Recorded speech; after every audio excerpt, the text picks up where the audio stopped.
Hallo und willkommen in meiner Küche. Vor ein paar Tagen erreichte mich die Frage, was kann ich tun, damit meine Marmeladen nicht verschimmeln, verbunden mit dem Wunsch, über dieses Thema mal ein Video zu machen.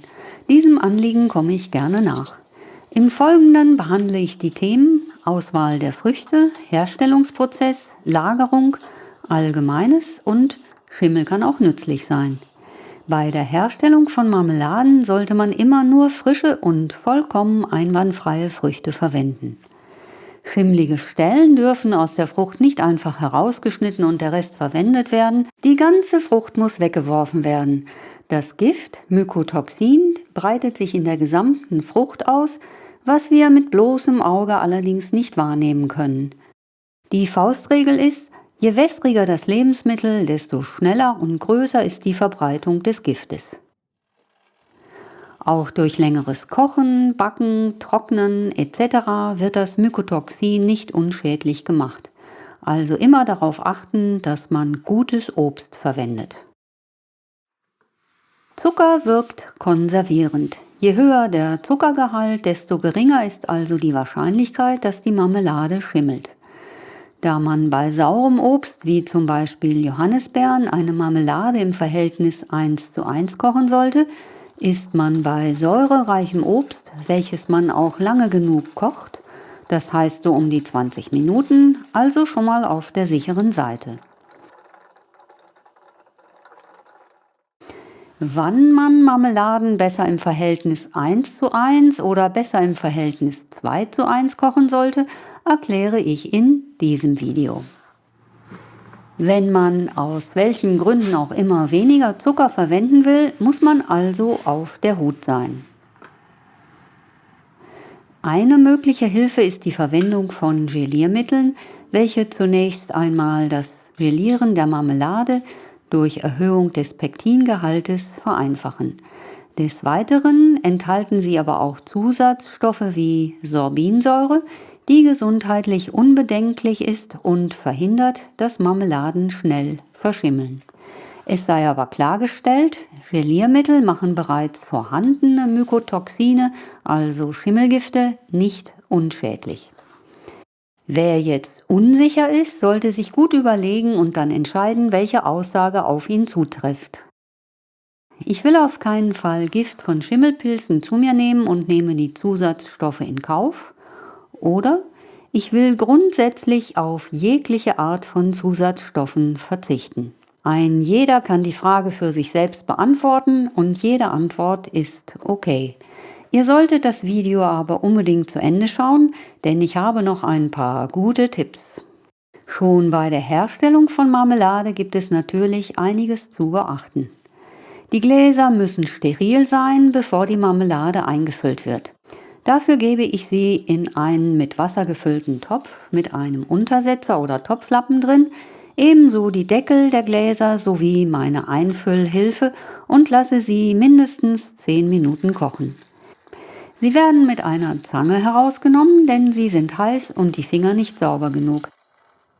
Deckel dürfen dabei nur auf der Oberseite abgelegt werden, dann lassen sie sich leicht wieder mit einer Zange aufnehmen, vor allem aber ist es sauberer. Die Marmeladen müssen stets so heiß wie möglich abgefüllt werden, denn nur dann kann sich das Vakuum im Glas bilden. Auch müssen sie sofort verschlossen werden. Zunächst wird der Deckel aufgeschraubt und dann noch einmal so richtig festgezogen wie gezeigt.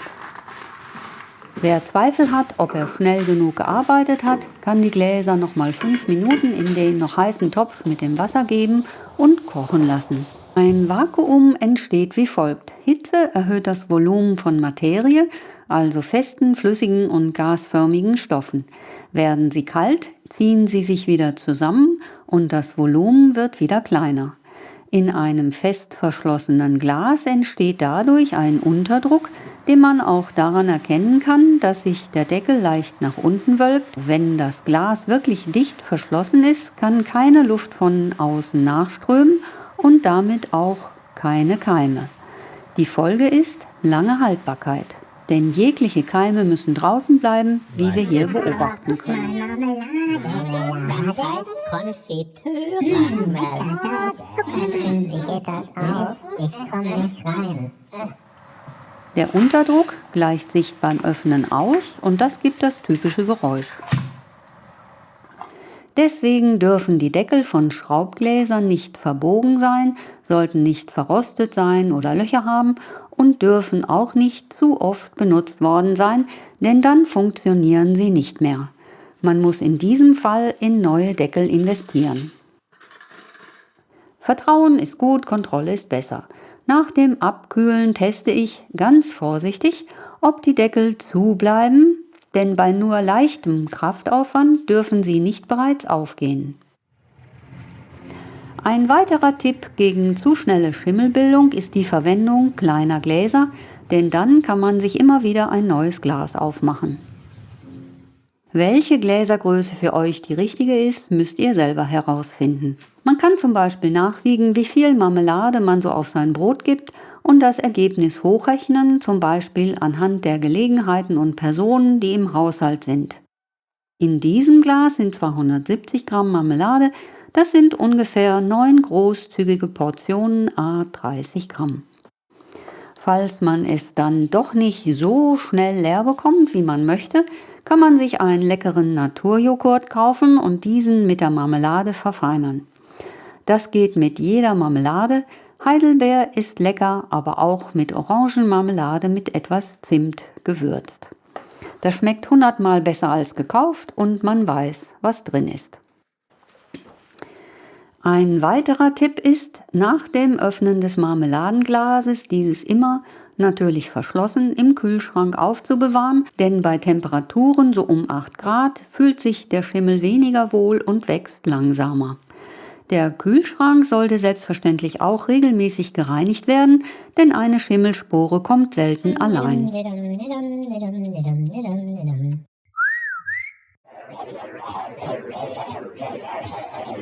Schimmel gedeiht besonders gut in alkalischen Verhältnissen und mag keine sauren Umgebungen wie zum Beispiel Essig. Frische Gurken können verschimmeln, aber einmal in Essig eingekocht passiert das nicht mehr und deswegen kann man den Kühlschrank nicht nur mit Desinfektionsmittel, sondern auch mit Essig auswischen.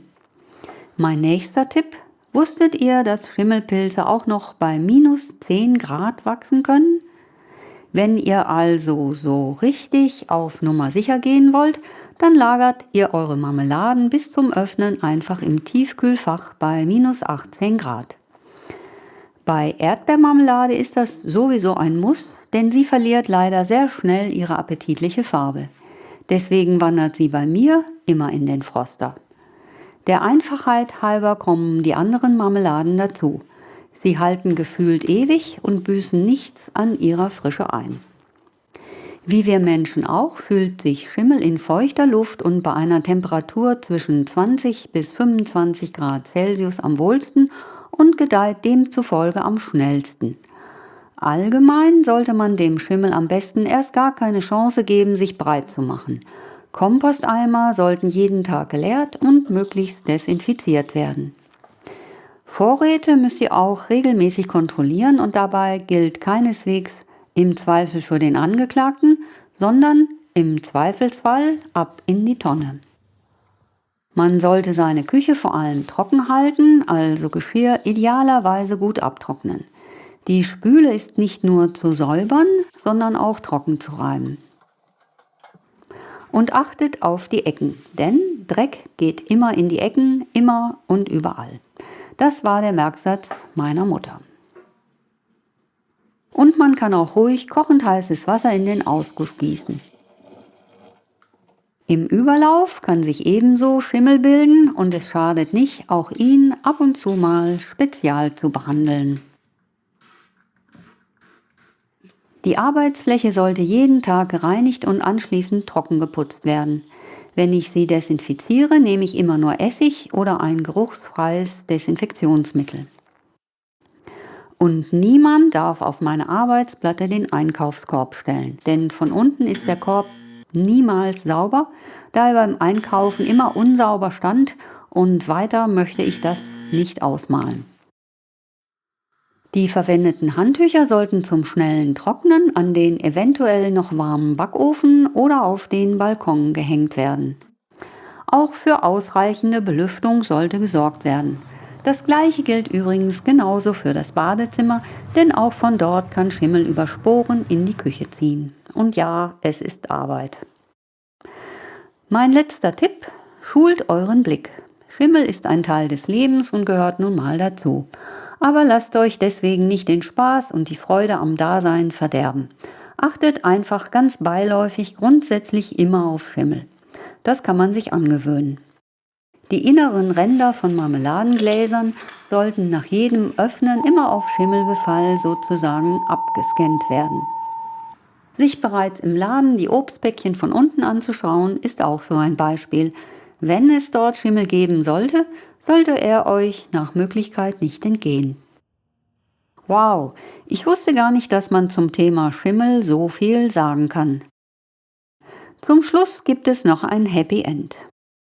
Es gibt auch guten Schimmel, sogenannte Edelpilze. Zum Beispiel der weiße Schimmel im Käse, vor ihm brauchen wir uns nicht zu fürchten, im Gegenteil. Er enthält natürliche Penicilline, ebenso ist der sogenannte Blauschimmel bei Käsesorten wie zum Beispiel Roquefort oder Gorgonzola nicht nur für den Verzehr geeignet, er ist auch lecker. Zu diesen Käsesorten passt übrigens ganz hervorragend eine Schwarzkirschmarmelade. Das müsst ihr unbedingt einmal ausprobieren und bis dahin guten Appetit!